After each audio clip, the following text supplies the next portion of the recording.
नमस्कार सर्वांना. मी नितीन घोरपडे. खूप दिवसांनी व्हिडिओ बनवून शेअर करतो आहे. स्क्रीनपासून बराच टाईम दूर होता असं म्हणाल. सुदैवाने मागच्या काही दिवसात मी विपश्यनेला जाऊन आलो. खूप छान वाटलं. खरंच माझ्या जवळच्यांना तर मी आग्रह करतो, आपल्या सर्वांनाही विनंती आहे की एकदा 10 दिवस स्वतःसाठी दिलेच पाहिजे. सुदैवाने मला बऱ्याच म्हणजे दुसरी तिसरी वेळ म्हणून मला इगतपुरीला जाता आलं. जे कोणतं सेंटर जवळ असेल तिथे 10 दिवसाची साधना केलीच पाहिजे. माझ्या अनुभवातनं मी नक्कीच सांगेल की यात कोणत्याही प्रकारच्या कोणत्याही रिलिजियस किंवा ज्या गोष्टी माझ्या मनात होत्या त्या सर्वांच्या असतीलच, तसं काही नाही. एक छान शास्त्रशुद्ध पद्धत आहे, पूर्णतः सायन्स बेस पद्धत आहे, ज्यांनी आपल्याला आपल्या स्वतःची उकल होते की नेमकं मला काय हवं आहे आयुष्याकडून. आपली धडपड आहे ना, हे ते दर 5 मिनिटांनी, दर 1 मिनिटांनी विचारांची धडपड ती कमी होऊन जाते. इन्सिक्युरिटी खूप जास्त कमी होती. वास्तवात जगायला सगळ्याला शिकलो असं मी म्हणेल. हा झाला एक भाग. फिजिकल ॲक्टिव्हिटीमध्ये आहे, पण मी सोशल मीडिया पोस्ट करणं थोडंसं राहून जाते कामामुळं. मला हौस आहे पण राहून जाते. आता मी तेही बॅक टू बेसिक्स मी सुरू करणार आहे आता, कारण मला कळून चुकले की मला मित्रपरिवार हे तर सर्व पाहिजेच. हे धावणारे मित्र नसेल ना तर माझी प्रॅक्टिस कितीही केली तर अपुरीच आहे. आलो मी आजपासून मैदानात आलो आहे. मुलगाही मैदानात आहे. तो एक मित्र आहेच माझं कंटिन्यू, पण तेवढं ट्युनिंग जुळत नाही शाब्दिक. तर ते आता आजपासून सुरू परत फिटनेस ॲक्टिव्हिटीमध्ये काही गोल्स आहे पुढचे. 1 जूनला नगरमध्ये धावणार आहे मी. त्या फुल मॅरेथॉनची पण प्रॅक्टिस चालू करायची आता. छान प्रवास सुरू झालेला आयुष्यात. मागील काही महिन्यात एक छोटी संस्था सुरू केली आहे.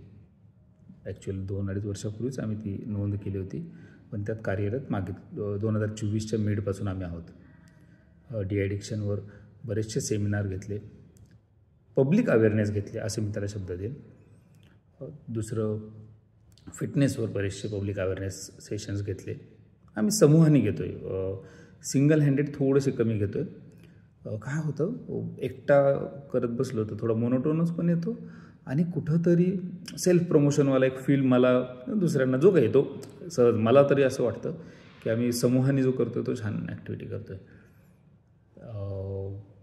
मागं फोर्सचे काही स्पोर्ट्स ॲक्टिव्हिटी होते, त्यात थोडा चान्स मिळाला अवेअरनेसवर बोलायचा की फिटनेस रिलेटेड बोलायचा.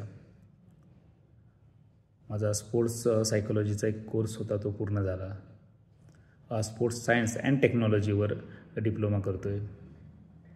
स्पोर्ट्स मॅनेजमेंटवर एक डिप्लोमा करतो आहे. माझी डिग्री पूर्ण झाली, मी BA झालो.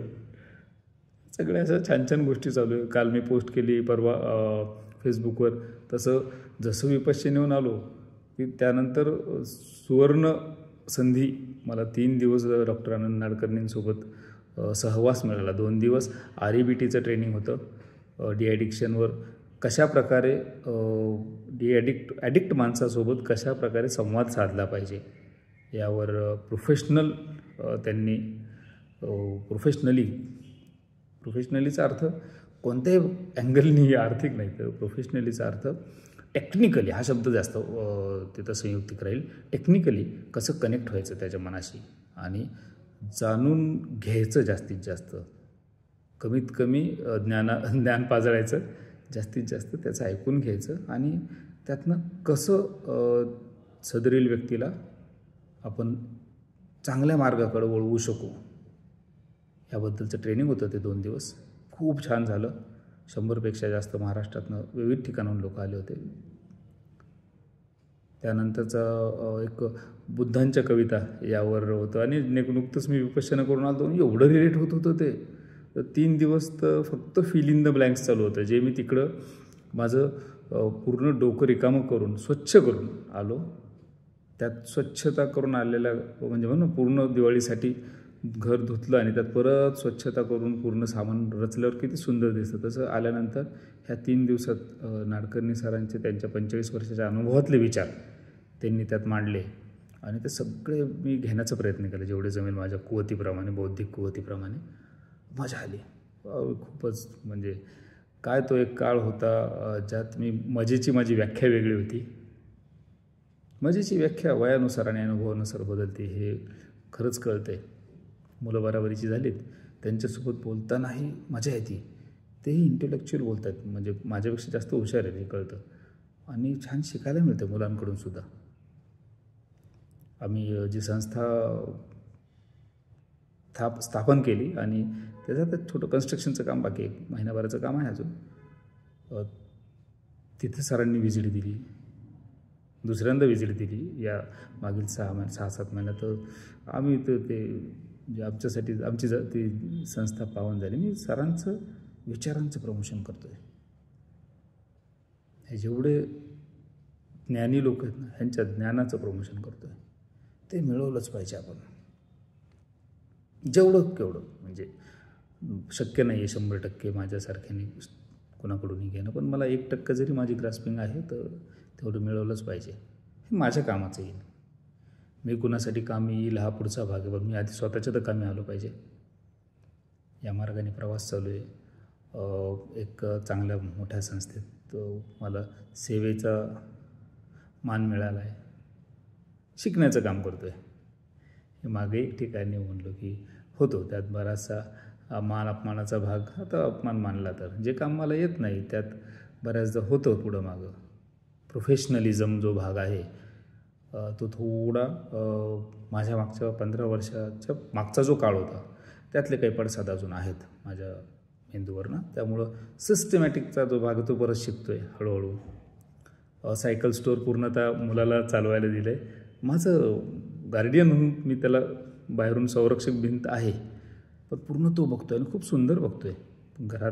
घरच्यांची काळजी तो खूप सुंदर घेतो आहे, माझ्यापेक्षा चांगल्या जिम्मेदारीने घेतो आहे. मुलगी आता MSc फूड टेक्नॉलॉजी छान, तिने तो खूप मन लावून आता भविष्यात फूड कंपनीसोबत R&D मध्ये असणार आहे ती. या सगळ्या गोष्टींमध्ये या as soon as possible just call आला होता एक.